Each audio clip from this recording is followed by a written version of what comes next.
Kalau dia sudah tahu itu adalah kebutuhan dia dan akan dia panen pahalanya hari kiamat, maka berikan yang terbaik. Supaya jangan nanti hari kiamat dia menyesal. Gitu kan. Nah, di antara penyampaian Nabi SAW dalam hadis ini, beliau pernah keluar, kemudian menemukan ada orang menyiapkan satu janjang tadi dikatakan ya, kurma, atau satu keranjang kurma untuk sedekah. Tapi memang isinya kurma-kurma yang sudah rusak. Daripada dia buang, dia mau sedekah gitu. Maka Nabi SAW ingin menyinggung ini dan menunjukkan kalau perbuatan ini tidak baik. Maka beliau menusuk-nusuk dengan tongkatnya, seakan-akan memberikan isyarat, gitu kan. Sesungguhnya pemilik janjang ini, kurma ini, keranjang kurma ini, kalau dia mau bersedekah harusnya dia sedekah yang lebih baik. Maksudnya supaya di hari kiamat dia panen juga hasilnya yang baik. Kalau dia tetap bersedekah dengan ini, niscaya nanti dia akan diberikan makan juga dari kurma rusak hari kiamat. Apa makna hadis ini? Maknanya adalah sedekah yang terbaik. Toh sedekah itu kembali kepada dirimu, hai muslim, hai muslimah. Kamu yang akan menikmati sedekah itu. Kenapa harus memberikan yang buruk?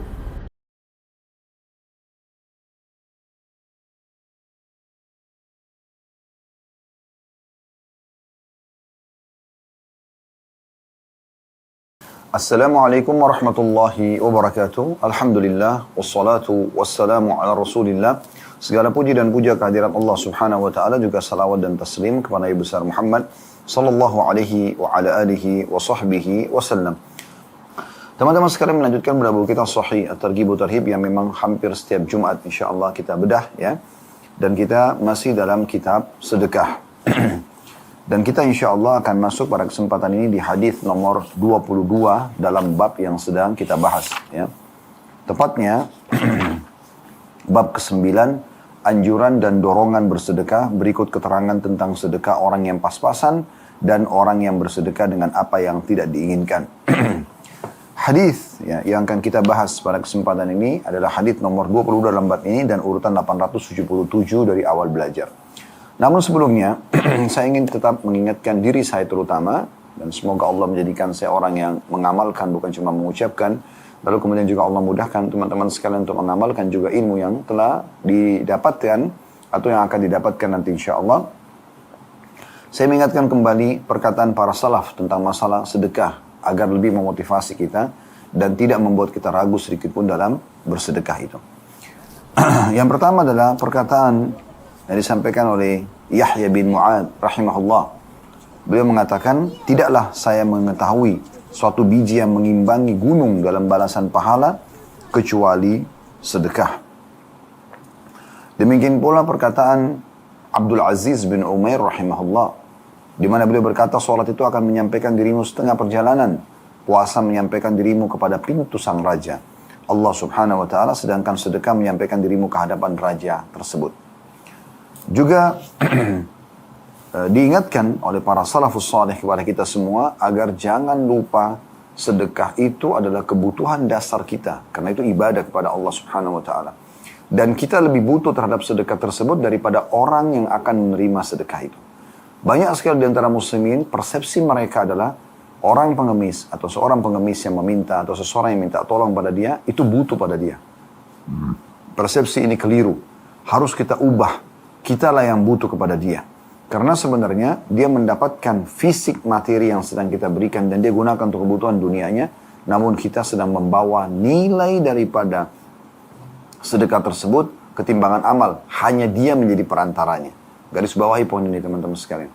Ini yang diingatkan oleh para ulama salaf, diantaranya Asy-Syu'bi rahimahullah, beliau mengatakan, barang siapa yang tidak memperlihatkan bahwa dirinya lebih butuh kepada ganjaran sedekah daripada seorang fakir yang butuh kepada sedekah, maka dia telah membatalkan sedekahnya dan telah memukul wajahnya sendiri dengannya.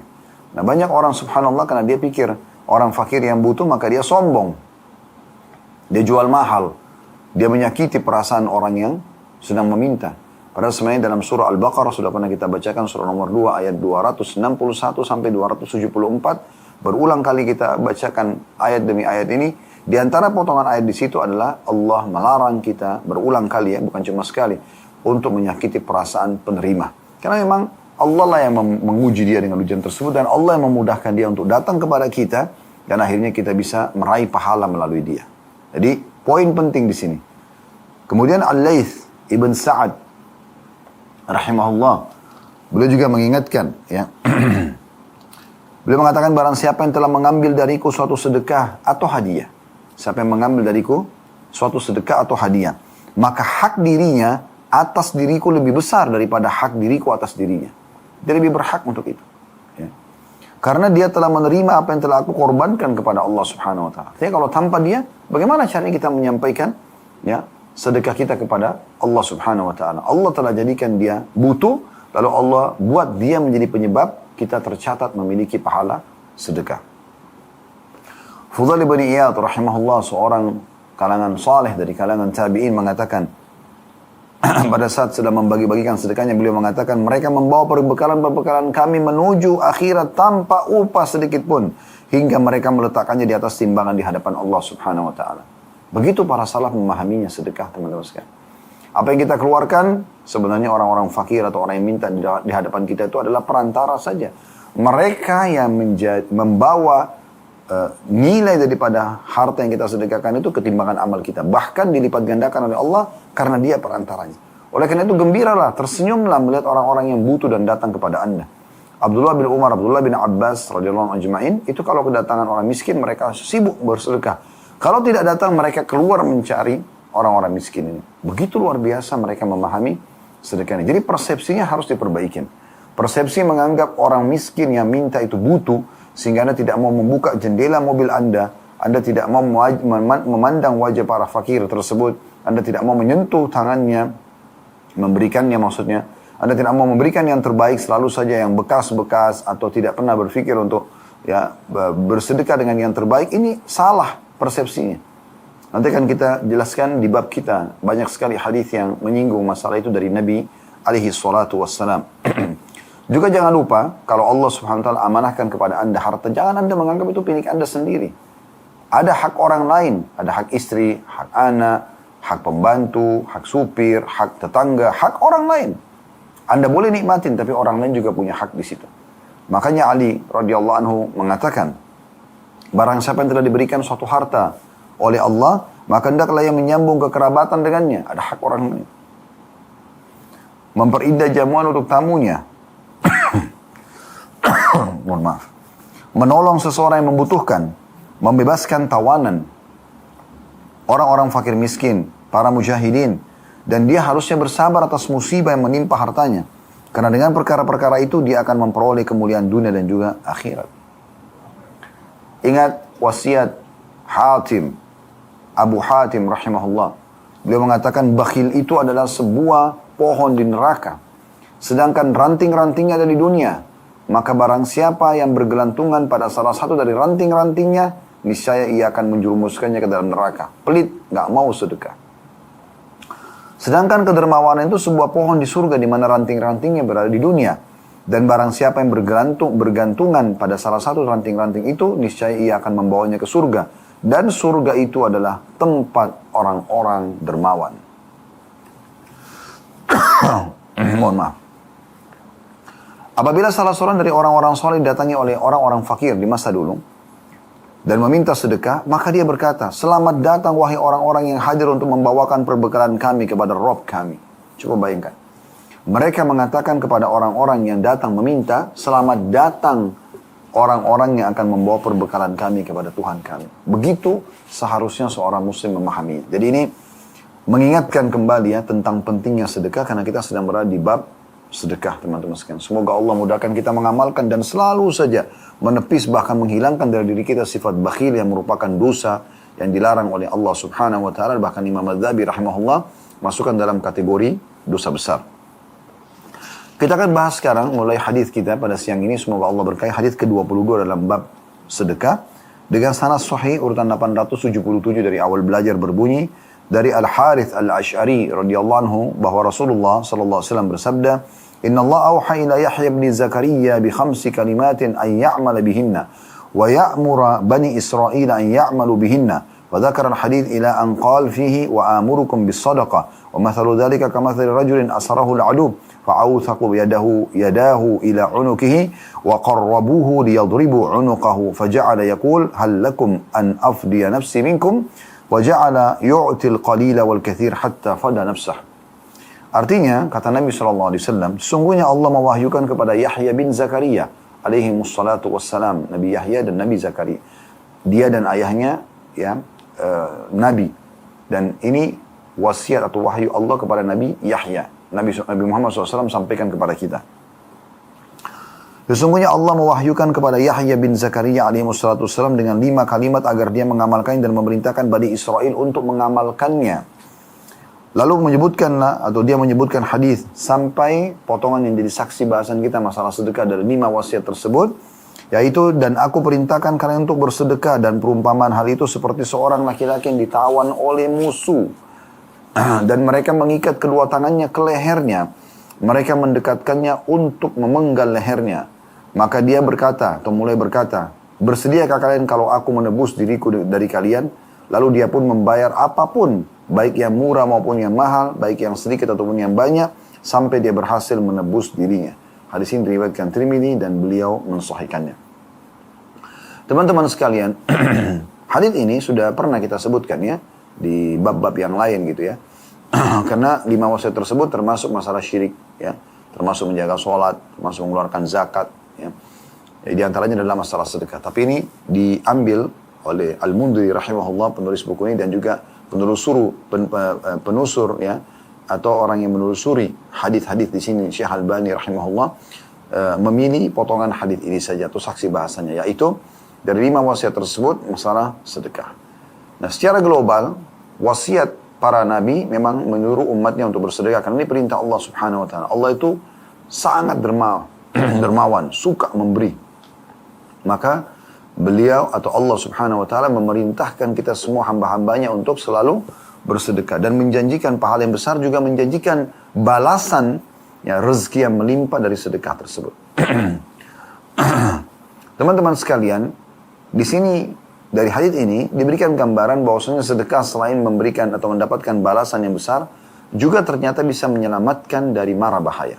Dari mara bahaya. Maksudnya bisa selain pahala besar, juga kalau ada masalah-masalah yang kita hadapin, bisa bertawassul dengan amal saleh, dengan sedekah. Kita bersedekah kepada fakir miskin, niat agar permasalahan kita selesai. Nah itu boleh, ya, bertawassul dengan amal saleh. Maka kita bisa jadikan sedekah itu sebagai penyebab sembuhnya penyakit kita, ya. Hilangnya pertikaian rumah tangga misalnya, atau fitnah yang sedang menimpa kita, atau apa saja masalah yang sedang kita hadapi. Sedekah itu ternyata bisa menyelamatkan kita dari mara bahaya. Ya, dan itu yang disebutkan oleh sebagian ulama salaf. Ya. Di antaranya ada perkataan yang menarik yang disampaikan oleh Ibnu Abi Al-Ja'ad. Rahimahullah, beliau mengatakan sungguhnya sedekah benar-benar menghilangkan 70 pintu keburukan. Ya. Mohon maaf. Menyelamatkan dari 70 pintu ya, keburukan. Dan Nabi SAW mengatakan, as-sadaqatu tudfi'u ghadabur rabb. Ya, sesungguhnya sedekah itu bisa meredam murkanya Allah karena adanya dosa-dosa yang kita kerjakan. Akhirnya rezeki atau nikmat Allah dibatasi atau Allah tahan dulu, maka akan ya terobati dengan sedekah yang kita keluarkan. Abdullah bin Abbas radhiyallahu anhu mengatakan, kalau seandainya saya memiliki permasalahan dalam hidup saya yang saya belum menemukan solusinya, maka saya sengaja keluar untuk bersedekah agar Allah Subhanahu wa taala memberikan jalan keluar. Ini makna globalnya hadis. Kita akan masuk ke faedah-faedah hadis lebih dalam, kita korek faedahnya. Yang pertama adalah bagaimana ada syariat-syariat yang disampaikan oleh nabi-nabi sebelum kita, itu juga masih berlaku pada syariat Nabi Muhammad SAW. Walaupun tidak semua, karena banyak juga syariat-syariat lain itu dihapus ya dengan datangnya Nabi Muhammad SAW. Tapi di antara syariat nabi-nabi sebelum kita yang tetap masih ada adalah syariat Nabi Yahya ya, bin Zakaria alaihi wassalatu wassalam, yaitu perintah untuk bersedekah agar bisa selamat dari mara bahaya dan juga siksa Allah Subhanahu wa taala. Yang kedua, adanya motivasi untuk bersedekah, dan harusnya setiap muslim mencintai sedekah tersebut dan menjadikannya sebagai sebuah kendaraan istimewa bagi dia untuk mendapatkan tambahan rezeki, untuk mendapatkan kebahagiaan, untuk keluar dari permasalahan, ini semua, atau bahkan untuk selamat dari api neraka dan masuk ke dalam surga. Maka dia menjadikannya sebagai program rutin dia, dan dia merasa butuh dengan sedekah tersebut. Nah, ini keutamaannya. Yang ketiga, bahwasanya sedekah itu harus dari rezeki halal tentunya. Ya, karena Nabi SAW mengatakan, Inna Allah tayyibun la yaqbalu illa tayyibah. Allah suci dan tidak akan menerima kecuali yang suci saja. Jadi jangan sampai Anda bersedekah, Anda niat mengejar pahalanya, tapi dari rezeki yang halal atau minimal syubhat. Rezeki yang haram atau minimal syubhat, itu tidak boleh. Ya, ini faedah daripada hadis. Baik, selanjutnya, hadis nomor 23 atau riwayat nomor 23 yang diangkat di sini. Ini perkataan Umar radhiyallahu anhu dengan sanad sahih, urutan 878 dari awal belajar berbunyi, dari Umar radhiyallahu anhu dia mengatakan, "Dzukira li anna al-amala tabaha, fa taqulu as-sadaqatu ana afdalukum." Diriwayatkan Ibnu Khuzaimah dalam sahih dan juga Al-Hakim mengatakan sahih berdasarkan syarat keduanya. Disebutkan kepadaku, kata Umar radhiyallahu anhu, bahwasanya amal-amal saleh saling membanggakan diri, maka sedekah berkata, akulah yang paling utama di antara kalian. Dari perkataan Umar ini, beliau memberikan gambaran bahwasanya bagaimana sedekah itu punya kedudukan sangat tinggi di sisi Allah Subhanahu wa Ta'ala. Karena itu pensucian jiwa membuat seseorang itu mau berkorban untuk Allah Subhanahu wa Ta'ala. Apa yang Allah berikan kepada dia sebagai sebuah nikmat, dia berbagi kepada orang lain.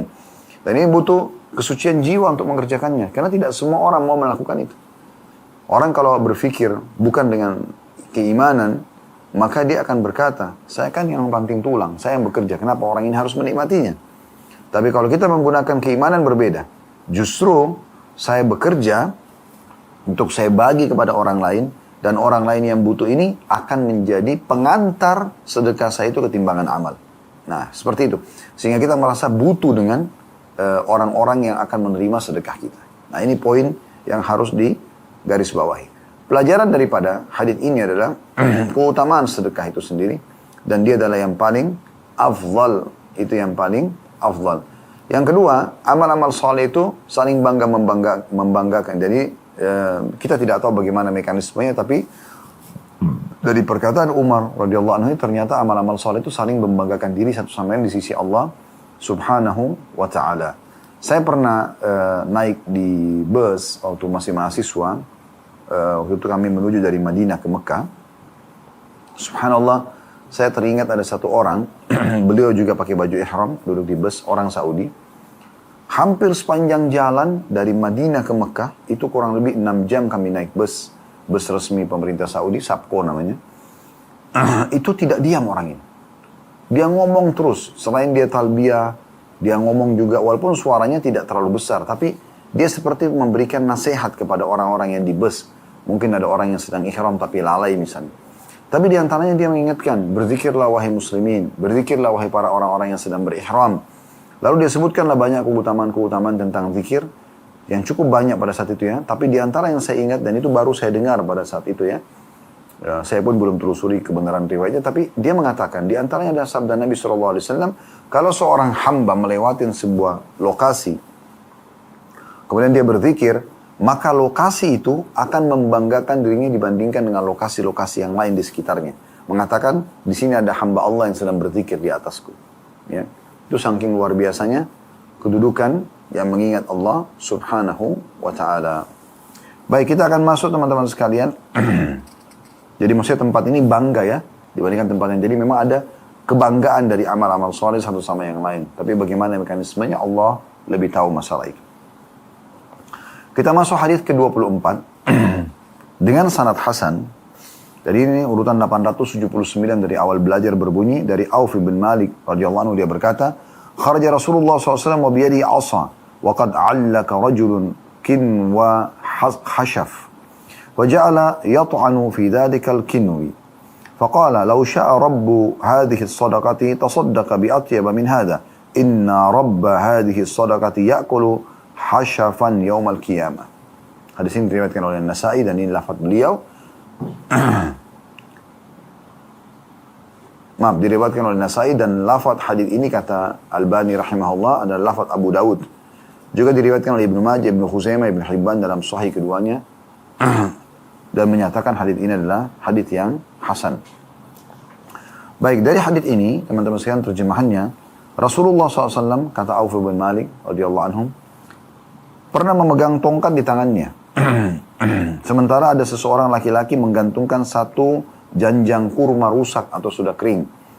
Maka beliau menusuk-nusuk janjang itu dan bersabda dengan tongkatnya, kalau pemilik sedekah ini ingin bersedekah, niscaya dia bersedekah dengan yang lebih baik dari ini. Sesungguhnya pemilik sedekah ini, maksudnya kalau dia keluarkan sedekahnya dengan kurma yang rusak seperti ini, akan makan kurma rusak juga pada hari kiamat. Mohon maaf. Lagi diuji sama Allah SWT dengan batuk, subhanallah. Semoga Allah sembuhkan dan juga semoga muslimin yang sedang diuji oleh Allah sakit, juga Allah sembuhkan. Allahumma amin.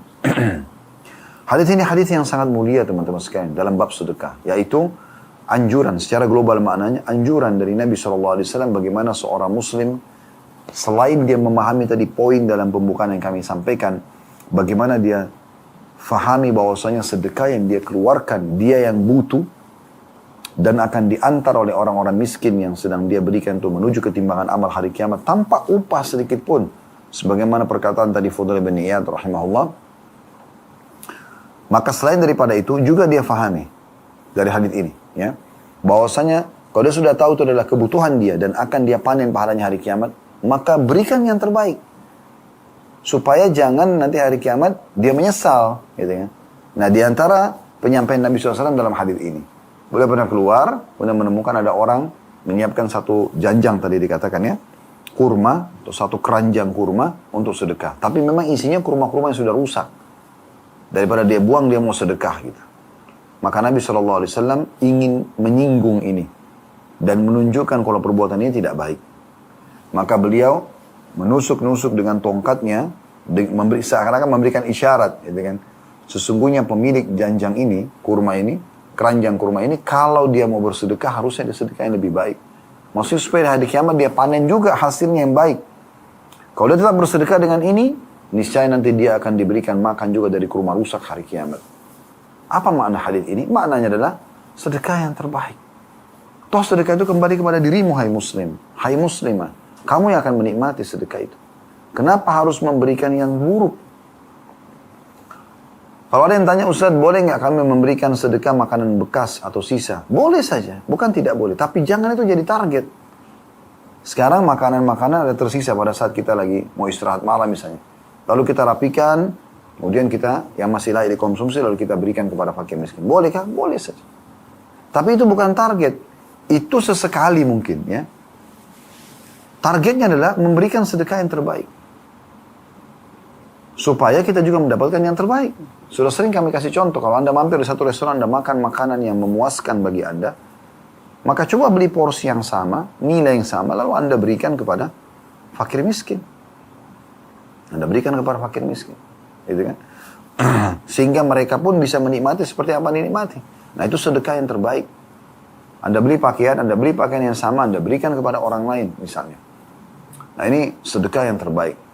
Kalau seandainya ada sesuatu yang sisa, ada makanan yang sisa, ada pakaian yang sudah lama misalnya, ada tapi masih layak pakai ya, ada kendaraan yang sudah tua, Anda mau sedekahkan, boleh saja. Tapi itu bukan target sekali lagi. Itu kondisional ya. Pada saat kondisi memang begitu, Anda boleh sedekahkan. Tapi target utama adalah Anda selalu memberikan yang terbaik. Ini makna globalnya hadis ya. Baik, kita masuk kepada faidah hadis. Faidah yang pertama adalah dari hadis, bagaimana ada anjuran dari Nabi SAW agar seorang muslim memberikan yang terbaik pada saat sedekah. Dan dia harus tanamkan di benak dia dan di hati dia, kalau ini akan dia terima nanti hari kiamat. Makin baik yang dia sedekahkan, maka makin baik juga balasannya pada hari kiamat. Seperti itu. Sampai pada tingkat Nabi Muhammad SAW pernah diberikan satu jubah sangat indah. Sampai sahabat pun memuji beliau SAW. Memuji beliau luar biasa karena beliau sangat tampan, putih, bersih, wangi. Seorang Nabi Allah, sempurna fisik dan akhlaknya. Lalu beliau pakai lagi jubah yang indah. Maka makin menarik bagi para sahabat. Mereka memujinya. Maka pada saat Nabi SAW lagi lewat di hadapan mereka, ada satu tiba-tiba sahabat mengatakannya, Rasulullah, baju jubah Anda bagus sekali, berikan kepada saya. Tanpa banyak berpikir, langsung Nabi SAW mengatakan, baiklah. Boleh buka lalu berikan kepada orang itu. Ya.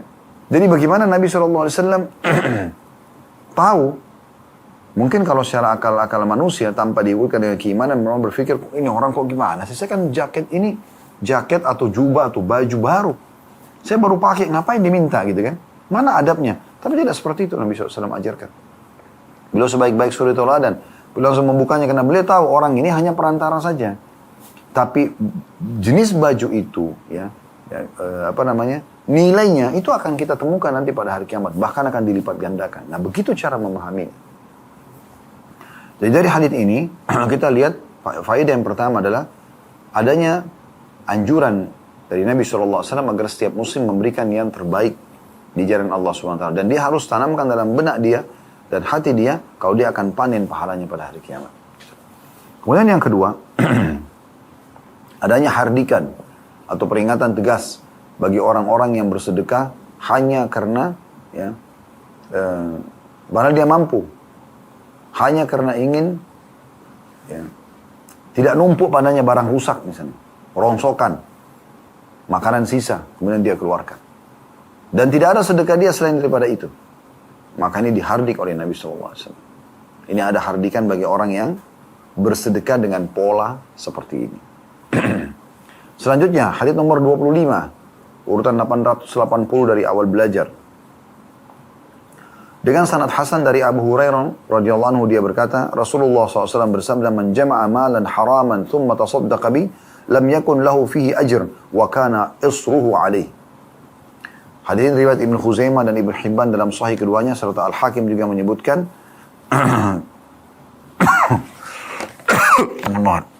mohon maaf.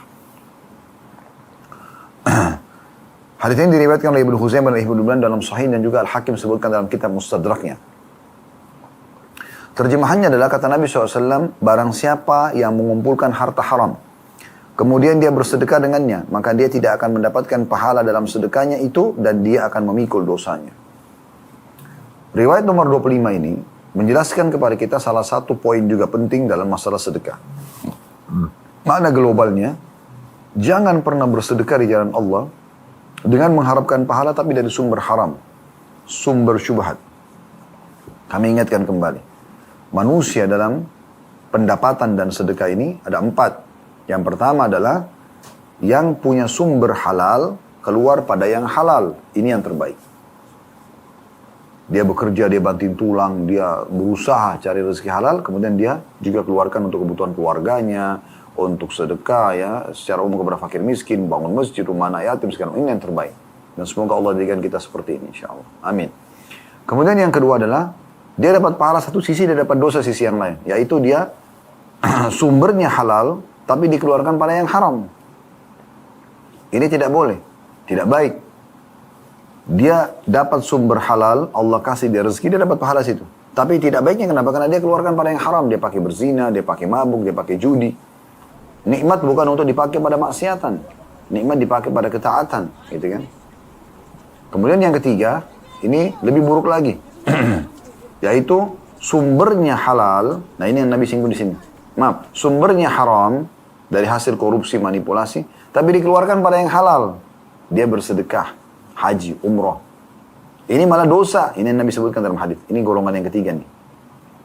Ini jadi saksi bahasan kita. Kemudian yang keempat adalah yang paling buruk dari semua golongan ini. Sumbernya haram dari hasil curian, manipulasi, segala macam, korupsi, lalu kepada yang haram juga. Berzina, foya-foya, mabuk, dan seterusnya. Jadi saksi bahasan kita adalah golongan yang ketiga. Yaitu orang yang sumbernya haram, tapi dia pakai bersedekah. Nah, ini tidak boleh. Berapa banyak orang gitu, dari bunga bank diumrohkan dan hajikan orang tuanya. Dia malah dapat dosa. Dia berikan untuk biaya kebutuhan keluarganya. Dapat dosa. Tidak boleh. Ya. Ini globalnya makna. Dari hadits ini kita ambil pelajaran. Yang pertama, pentingnya seorang muslim bersedekah dari sumber halal. Harus dia jeli. Selain tadi dia berikan yang terbaik, selain pertama dia menganggap memang menanamkan dalam dirinya kalau dia lebih butuh daripada penerima, kemudian dia berikan yang terbaik, tadi di hadis yang baru kita sebutkan sebelum ini ya. Kemudian yang sekarang adalah sumbernya harus halal. Faedah yang kedua dari hadis ini, siapapun yang bersedekah dari sumber haram maka dia akan dapat dosa, bukan dapat pahala. Berarti pemahaman dari sini, lawan daripada pemahamannya atau mafhum mukhalafahnya adalah, kalau seseorang keluarkan dari rezeki halal, maka secara otomatis berarti dia akan mendapatkan pahalanya. Ya. Jadi ini faedah daripada hadis yang bisa kita ambil. Baik teman-teman sekalian, kita akan lanjutkan ke hadis nomor 26. Ya. Hadis nomor 26 ini berbunyi dengan sanad sahih.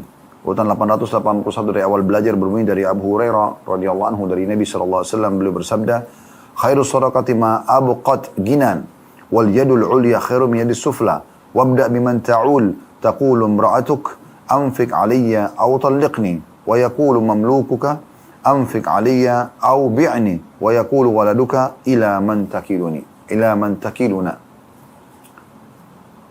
Kata Nabi SAW, sebaik-baik sedekah adalah yang menyisakan apa yang mencukupi. Tangan di atas yang memberi lebih baik daripada tangan di bawah yang menerima. Dan mulailah dengan orang-orang yang menjadi tanggung jawabmu. Istrimu akan berkata, beri aku nafkah atau ceraikan aku. Hamba sayamu akan berkata, berikan aku nafkah atau jual aku. Dan anakmu juga akan berkata, kepada siapa kamu akan menyerahkan kami. Hadis ini diriwayatkan oleh Ibnu Khuzaimah dalam sahihnya. Subhanallah, mohon maaf. Hadis ini secara global teman-teman sekalian mengandung makna, masih dalam bab sedekah ya. Ada 3 pesan Nabi SAW di sini. Ya. Bagaimana Nabi SAW menganjurkan bahwasanya kalaupun kita sedekah, usahakan ada sisanya untuk kebutuhan dasar. Gitu kan? Kita boleh bantu orang lain, kita juga sisakan buat kebutuhan kita dan keluarga. Ya. Jadi memang ada balance di antara keduanya gitu kan. Abu Bakar radhiyallahu anhu pada saat beliau bersedekah disebutkan dalam sebuah riwayat Bukhari, seluruh hartanya, maksudnya seluruh harta yang sedang dia miliki di saat itu. Tapi rumahnya, tunggangannya, ya kebun-kebunnya, usahanya masih ada, gitu kan. Jadi maksud di sini bersedekah seluruh harta bukan berarti semuanya langsung dijual sampai pun ya pakaian-pakaian di rumah semua disedekahkan, bukan begitu. Tapi kita tinggalkan yang bisa mencukupi kebutuhan kita, ya. Kemudian juga Nabi SAW berwasiat tentang masalah selalu memberi. Karena tangan di atas lebih baik dari tangan di bawah. Dan Nabi SAW mewasiatkan, yaitu harus mulai dengan orang-orang terdekat. Orang yang merupakan tanggung jawab kita. Baru kita pindah ke orang-orang yang di luar tanggung jawab kita. Nah ini globalnya makna hadis. Kita ambil faedah daripada hadis. Faedah yang pertama adalah perintah Nabi SAW agar membagi mana yang dikeluarkan sebagai sedekah, mana yang merupakan kebutuhan dasar. Ya. Jadi kebutuhan dasar kita, makanan, minuman, tempat tinggal, kita biarkan. Ya. Dan bisa kita jadikan sebagai warisan pada saat meninggal untuk istri dan anak-anak. Gitu kan? Tapi juga jangan lupa, ada bagian daripada harta Anda yang Anda harus sedekahkan semasa hidup. Ya. Jadi balance antara keduanya, berimbang. Antara sedekah kepada orang-orang yang butuh, dan juga antara kebutuhan dasar kita. Tapi jangan sampai loss di sini ya. Berlebihan misalnya Anda sedekahkan semua sehingga Anda sudah tidak punya lagi apa-apa. Atau Anda malah tidak keluarkan sama sekali karena alasan ini kan kebutuhan keluarga saya harus dahulukan. Sehingga Anda sama sekali tidak pernah luangkan untuk mengisi uang di kotak amal masjid. Anda tidak pernah mengengahkan atau memberikan kepada fakir miskin yang sedang minta di pinggir jalan. Atau misalnya ada yayasan atau ini semua ya, hal-hal yang tidak boleh berlebihan di sini. Jadi harus berimbang di antara keduanya. Faedah yang kedua dari hadis adalah adanya motivasi dari Nabi SAW untuk selalu bersedekah dan selalu memberi. Nah memberi ini kata Nabi SAW, tangan di atas yang memberi lebih mulia daripada tangan yang di bawah, maksudnya menerima. Dan kita sudah pernah jelaskan di bab-bab sedekah kita di awal-awal bab ini, kalau teman-teman sekalian kita meminta kepada orang ini, itu hanya boleh dalam keadaan-keadaan tertentu. Anda betul-betul terlilit utang, tidak bisa lagi kecuali minta bantuan orang. Sudah tidak tahu lagi harus berbuat apa. Atau Anda punya kebutuhan dasar yang tidak bisa lagi kalau Anda tidak minta. Misalnya Anda mau makan, tidak ada makanan dan sudah lapar sekali, harus minta makanan tersebut. Itulah.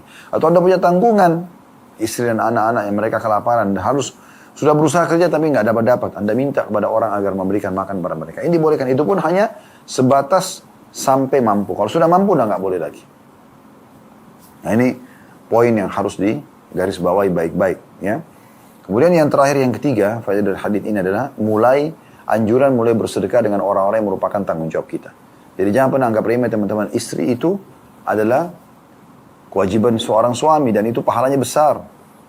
Dan kata Nabi SAW, semua sedekah termasuk yang kau masukkan, potongan makanan yang kau masukkan di mulut istrimu. Ya. Juga ada seorang sahabat mengatakan, ya Rasulullah, saya punya 1 dirham. Siapa yang saya dahulukan? Kata Nabi SAW, dirimu. Kebutuhan dasarmu silakan. Saya masih punya Rasulullah anakmu, saya masih punya Rasulullah istrimu. Ada orang yang kita bertanggung jawab terhadap mereka, gitu kan? Makanya Nabi SAW rincikan sini, istrimu akan mengatakan, berikan saya nafkah atau ceraikan saya. Dan memang itu opsinya. Kalau Anda tidak bersedia memberikan nafkah, anak orang yang Anda nikahi, ya sudah. Jangan tahan anaknya orang untuk melayani biologis Anda.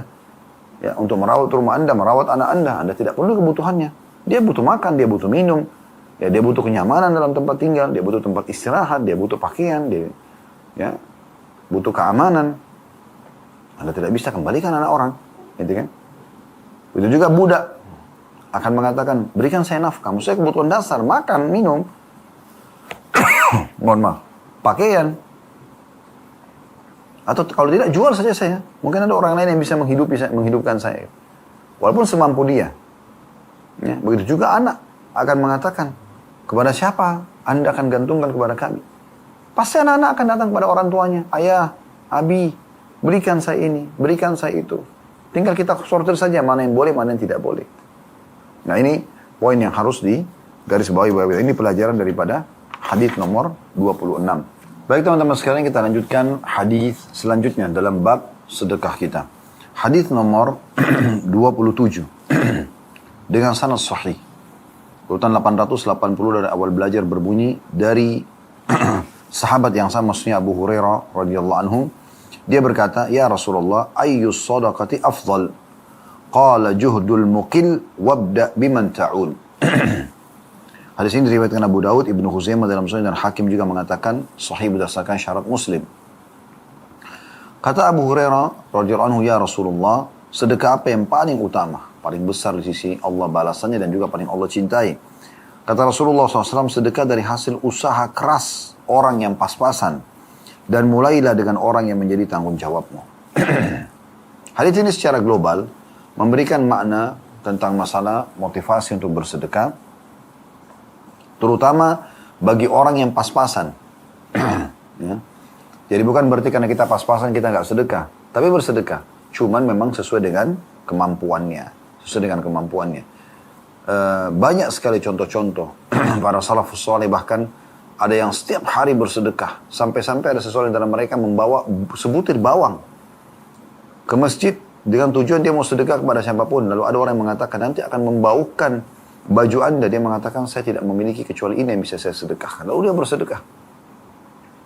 Jadi begitu luar biasanya mereka mencintai sedekah itu. Ya.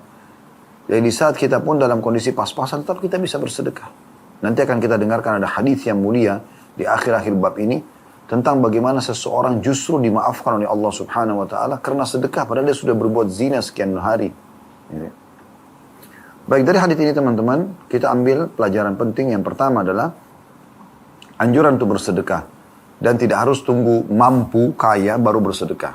Tapi bersedekahlah sesuai dengan kemampuan Anda. Justru dengan sedekah itu, Anda akan mendapatkan pahala. Anda juga akan bisa mendapatkan ya tambahan rezeki, karena sedekah itu akan mendatangkan tambahan rezeki. Ya. Juga tidak akan mengurangi harta Anda sendiri, bahkan memberikan Anda solusi dari permasalahan-permasalahan Anda sedang hadapi. Sebagaimana sudah kita jelaskan dari awal bab, ya. Kalau seandainya orang yang pas-pasan saja dianjurkan sedekah, bagaimana dengan orang yang sudah berlebihan? Ini yang pertama. Yang kedua dari hadis, faedahnya adalah Nabi SAW menganjurkan agar memulai dengan orang-orang yang menjadi tanggung jawab kita. Ingat tadi sudah kita sampaikan, istri, ya, anak, orang tua, ini kerabat-kerabat terdekat. Ya.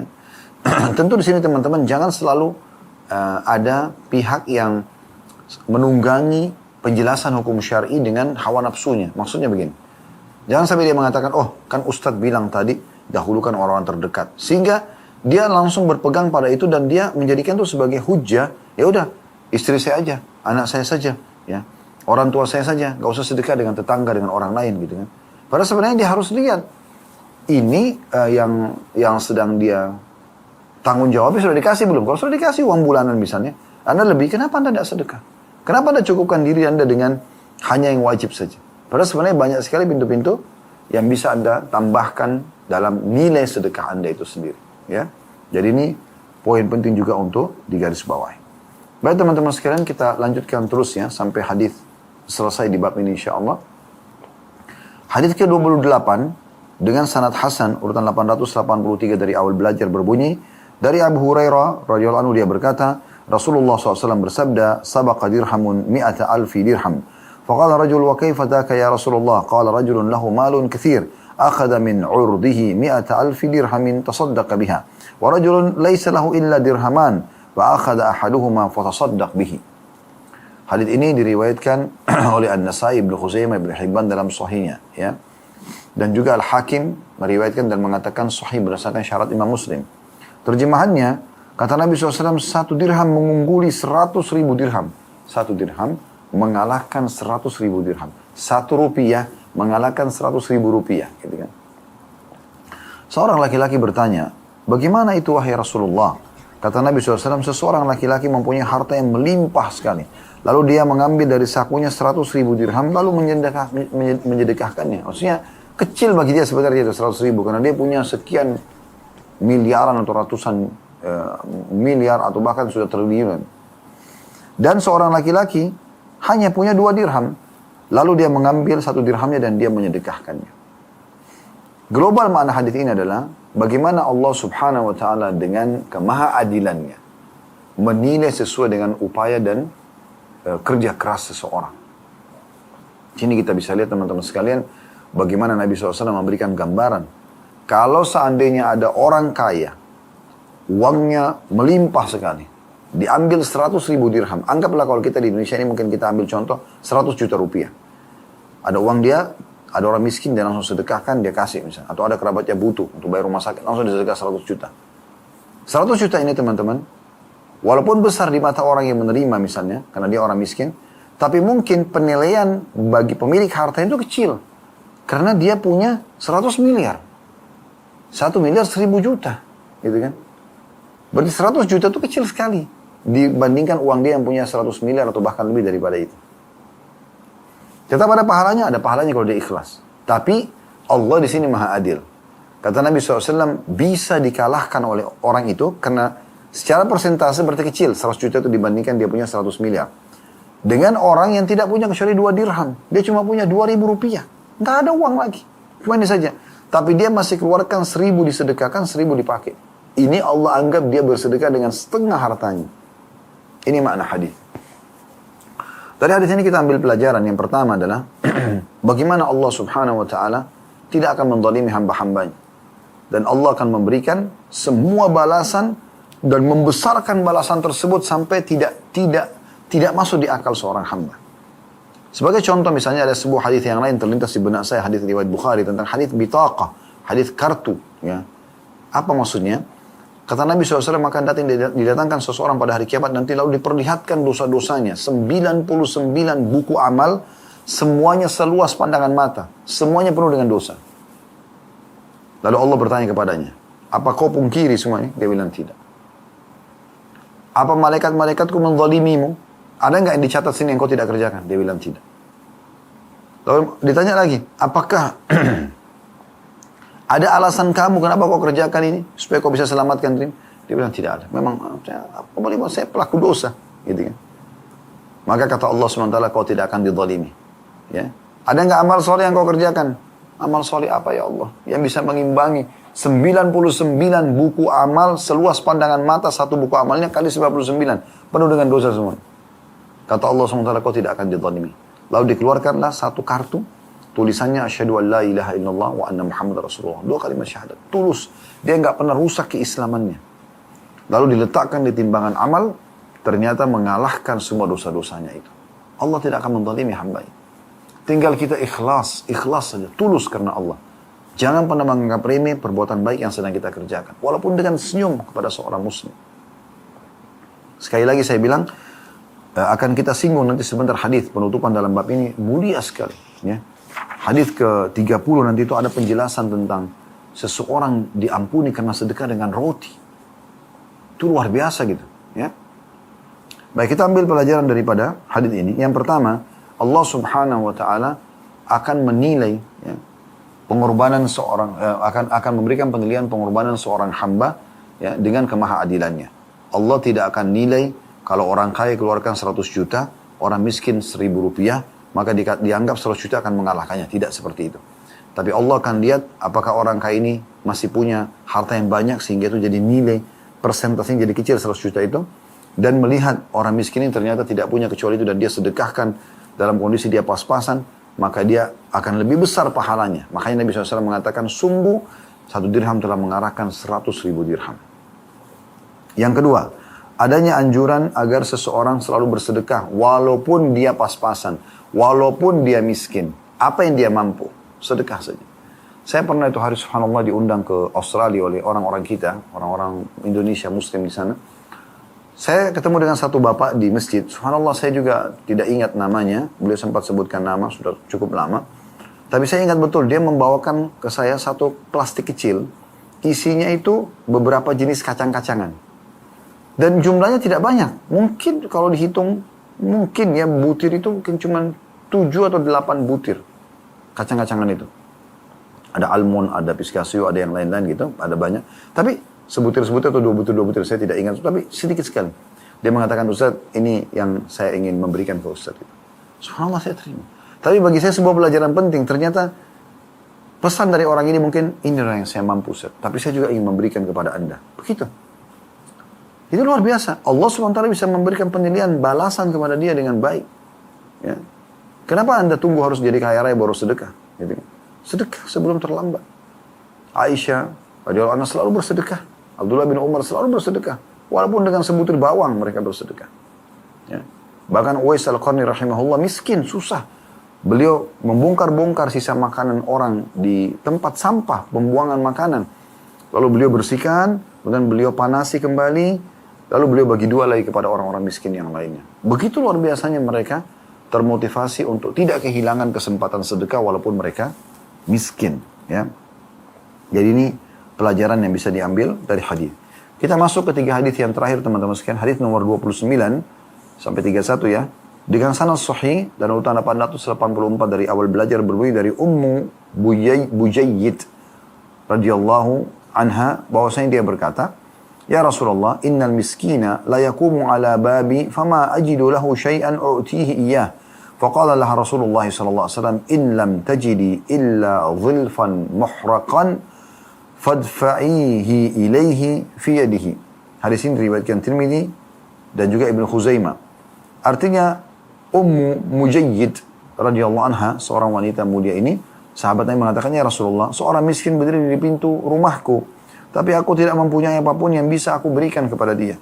Maka Nabi SAW bersabda, "Jika kamu tidak mempunyai apapun kecuali telapak tangan atau telapak kaki dalam kurung sapi atau kambing yang dibakar, maka berikanlah ia kepadanya." Di riwayat Ibnu Huzaimah ditambahkan, "La taruddi sa'ilaki walau bidzilfin." Jangan kamu menolak orang yang meminta kepadamu walaupun hanya dengan memberinya telapak kaki, sapi atau kambing. Diriwayatkan Ibnu Hibban dalam Sahih dan Tirmidzi mengatakan hadits hasan sahih. Mana global hadits ini? Bagaimana motivasi dalam Islam untuk bersedekah?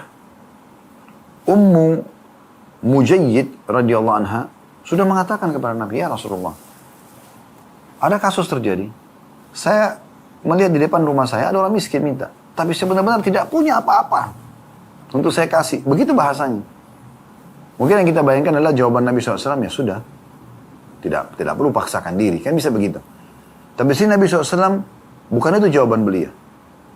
Beliau mengatakan, siapapun yang minta jangan pernah kamu tolak, walaupun kau hanya memberikan telapak kaki sapi atau kambing yang dibakar.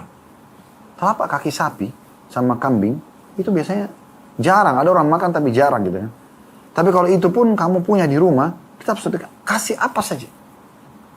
Yang penting jangan tolak orang yang meminta. Coba bayangkan bagaimana luar biasanya motivasi dalam Islam untuk bersedekah. Orang yang tidak mampu, apalagi kalau Anda orang mampu, nggak ada hujjah, nggak ada alasan Anda depan Allah SWT ya menolak orang yang minta. Berikan, walaupun Anda berikan tidak sejumlah yang dia inginkan, tapi jangan nolak. Tapi kan Ustaz mungkin dia penipu. Anda pasti, Anda sudah punya kepastian, Anda punya bukti, ya. Kalau dia betul itu adalah penipu, Nabi SAW sudah mengatakan, ya. Al-bayyinatu alal mudda'i. Orang yang menuduh harus punya bukti. Nggak bisa kita sembarangan. Jadi berikan. Ini gambaran global hadis. Faedah pertama dari hadis adalah adanya motivasi untuk bersedekah. Adanya motivasi untuk bersedekah. Dan ini penting sekali untuk digarisbawahi. Kita disuruh bersedekah. Bersedekah teman-teman sekalian. Faedahnya besar. Manfaatnya besar. Ya. Dicintai Allah. Dan juga menjadi penyebab rezeki kita bertambah. Meredam murkanya Allah. Juga penyebab peninggian derajat di surga. Yang kedua, berilah sedekah semampu kita. Dan usahakan jangan pernah menolak orang-orang yang datang minta bantuan. Nah ini pelajaran yang luar biasa dari hadis ini. Sampai apa saja yang bisa kita berikan, berikan. Dua buah hadis yang terakhir. Hadis nomor 30 ini saya ingin teman-teman renungi baik-baik hadis 30 ini. Ya. Hadis nomor 885 dari awal belajar ini sahih mauquf, maksudnya dia sahih tapi hanya sampai sahabat.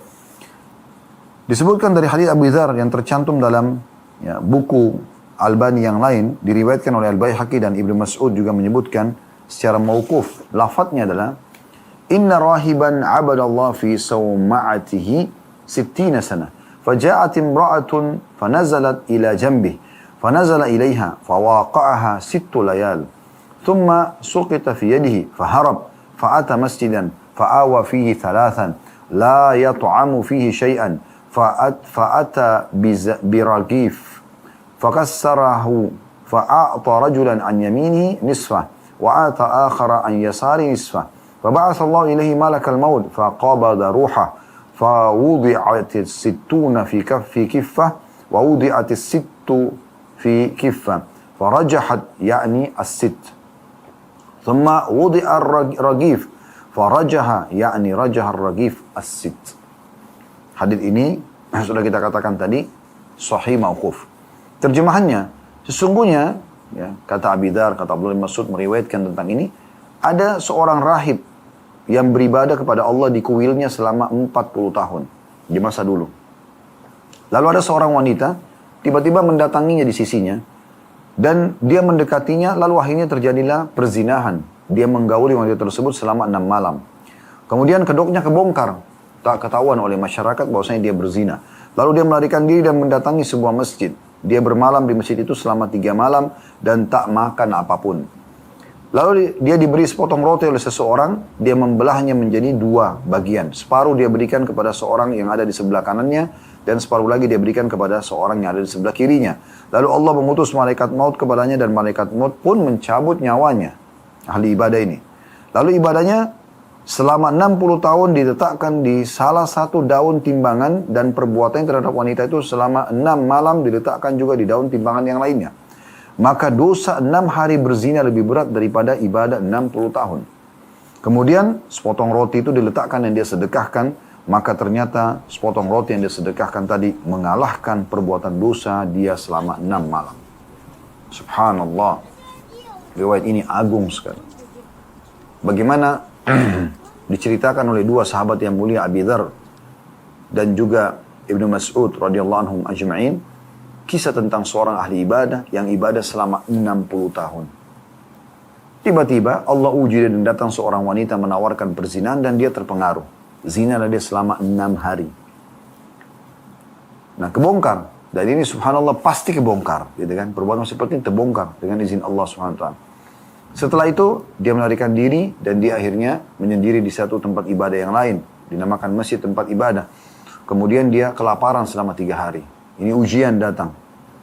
Maka ada orang tiba-tiba kasih dia makanan. Tapi karena dia merasa bersalah dengan Allah, dia merasa dosanya berat, maka dia pun tidak mau makan makanan tersebut, dia lebih pilih untuk sedekahkan. Dikasihlah sepotong sebelah kanannya, sebelah kirinya juga sepotong.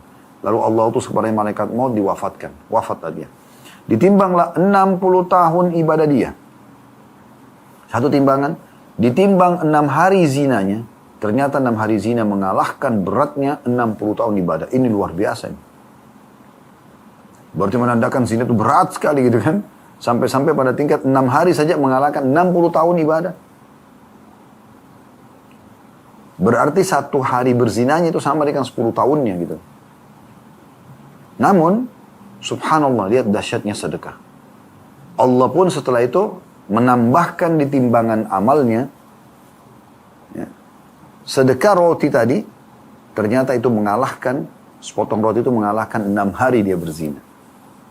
Tentu di sini dia sudah bertobat, ya, dari dosa-dosanya. Maaf, tidak disebutkan tobat ya, tapi di sini 6 hari zina itu, ya, ditimbang dibandingkan dengan sedekahnya, maka sedekah lebih berat daripada zina tersebut. Ini tentu bukan kita menggampang-gampangi perbuatan zina ya, tapi kita sedang fokus ke bahasan masalah pentingnya sedekah itu. Ini makna global daripada hadis. Kita ambil pelajaran-pelajarannya. Yang pertama adalah bagaimana dosa-dosa itu berat. Apalagi kalau dasarnya sudah disebutkan dalam syariat Allah SWT sebagai dosa besar. Jangan pernah anggap remeh, gitu kan? Di sini disebutkan dosa zina, mungkin dosa-dosa yang lain juga banyak. Ya, seperti riba, mencuri, dan segala macam. Itu kan banyak dosa-dosa besar. Nah, tapi di sini menggambarkan bagaimana beratnya itu. 60 tahun ini bukan umur yang pendek. Beribadah, kalah semua dengan 6 hari zina. Dan harus seseorang menyadari, teman-teman sekalian, kalau ujian-ujian Allah sering datang dalam kehidupan seorang mukmin. Para sahabat Nabi, Ridwanullah alaihim, pernah diuji oleh Allah SWT. Bahkan sering kali diuji. Di antaranya mereka pada saat ihram dilarang oleh Allah Subhanahu wa taala untuk berburu hewan darat.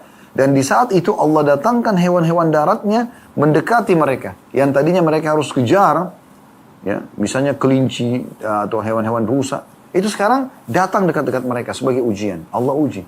Kuat gak imannya orang ini? Itu juga Anda.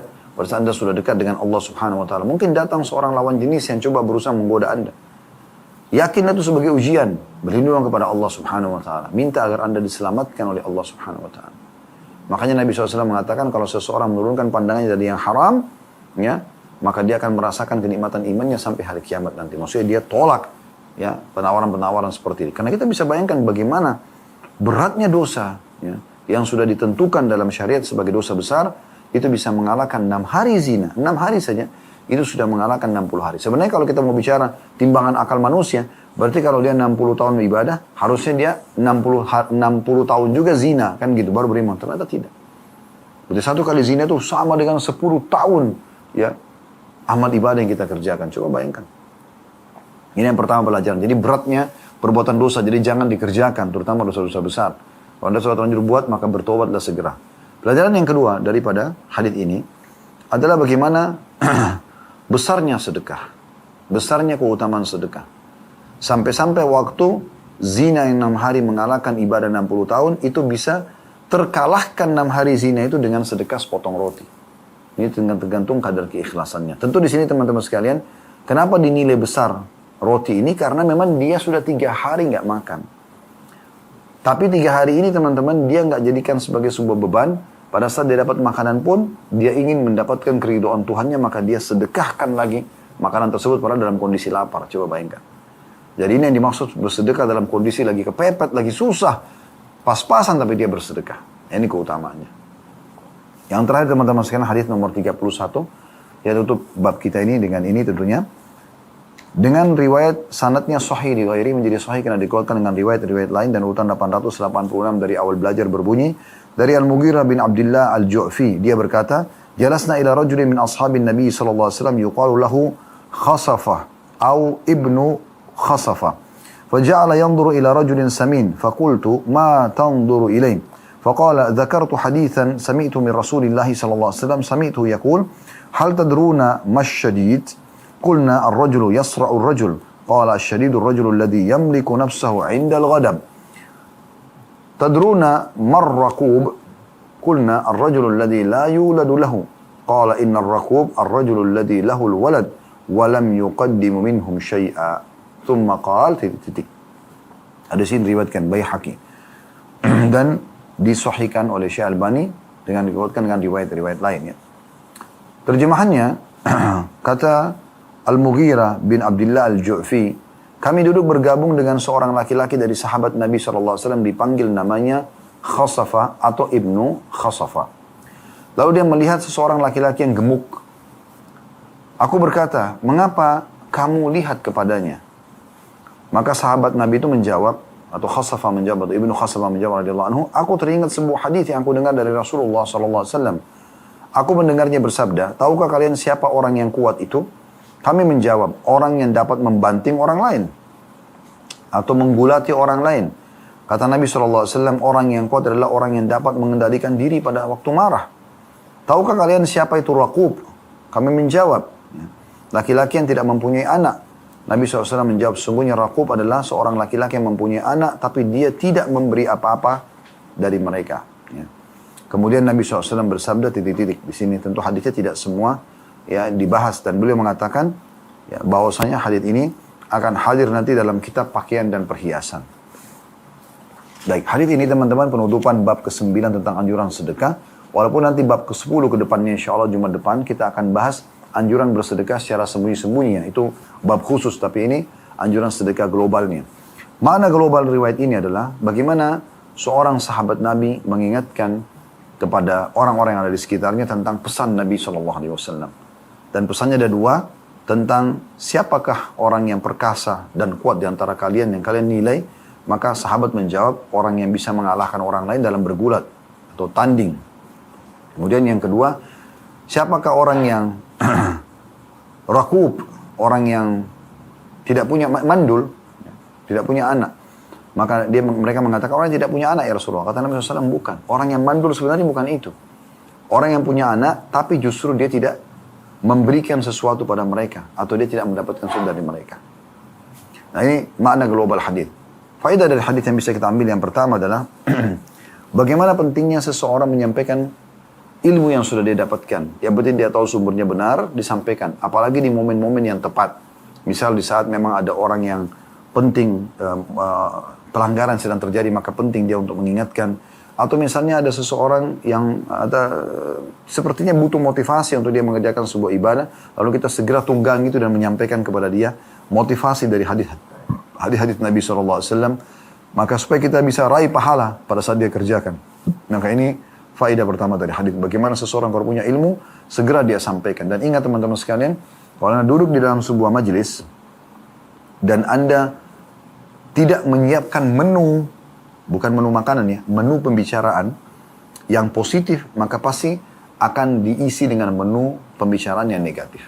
Jadi kalau Anda misalnya kumpul dengan 5-6 orang, Anda tahu mereka ini misalnya tidak punya background agama, lalu Anda biarkan mereka leluasa menyajikan atau menawarkan menu-menu pembicaraan. Saya kemarin ketemu orang ini, saya kemarin berzina, saya kemarin mabuk, saya kemarin ini dan itu misalnya. Maka itu jadi menu, orang akan jadikan sebagai menu di situ, ya, menu pembicaraan. Maka Anda harus segera melemparkan pembicaraan. Itulah yang dibuat oleh sahabat Nabi ini, Khasafa atau Ibnu Khasafa radhiyallahu anhu. Beliau langsung melemparkan kesempatan orang lagi kumpul untuk menyampaikan wasiat ilmu yang beliau tahu. Faedah yang kedua dari hadis adalah bagaimana ada penjelasan dari Nabi SAW, keperkasaan, kejantanan, ya, bukan dilihat dari orang bisa mengalahkan orang lain, tapi justru pada saat dia bisa mengontrol emosinya. Nah ini poin penting ya, makanya orang kalau sudah master dalam bela diri, biasanya mereka itu justru kelihatan tenang, bahkan seperti tidak nampak dia punya keterampilan, tapi di saat dia terdesak maka dia akan memperlihatkan kemampuannya. Nah seperti itu sebenarnya gambaran setiap muslim. Dia bukan punya keterampilan untuk pamer-pamer, enggak seperti itu. Ya. Dan yang terakhir, yang ketiga adalah bagaimana Nabi SAW melihat justru orang yang mandul itu adalah orang-orang yang tidak memberi apa-apa ya kepada anak-anaknya. Padahal sebenarnya dia punya kemampuan. Ya, di sini harusnya dia bersedekah, dia memberikan yang terbaik kepada anak-anaknya, pakaian, makanan, ya, perhatian, fasilitas lah, dia berikan yang terbaik. Ya, makanya Nabi SAW mengatakan, engkau meninggalkan keturunanmu dalam kondisi kaya, dia jauh lebih baik daripada mereka engkau tinggalkan dalam kondisi miskin dan mengemis kepada orang-orang. Allahu a'lam. Baik, begitu saya teman-teman sekalian, semoga bermanfaat. Kalau ada benar dari Allah, kalau ada salah dari saya mohon dimaafkan. Subhanakallahumma bihamdika, asyhadu an la ilaha illa anta astaghfiruka wa atubu ilaik. Assalamualaikum warahmatullahi wabarakatuh.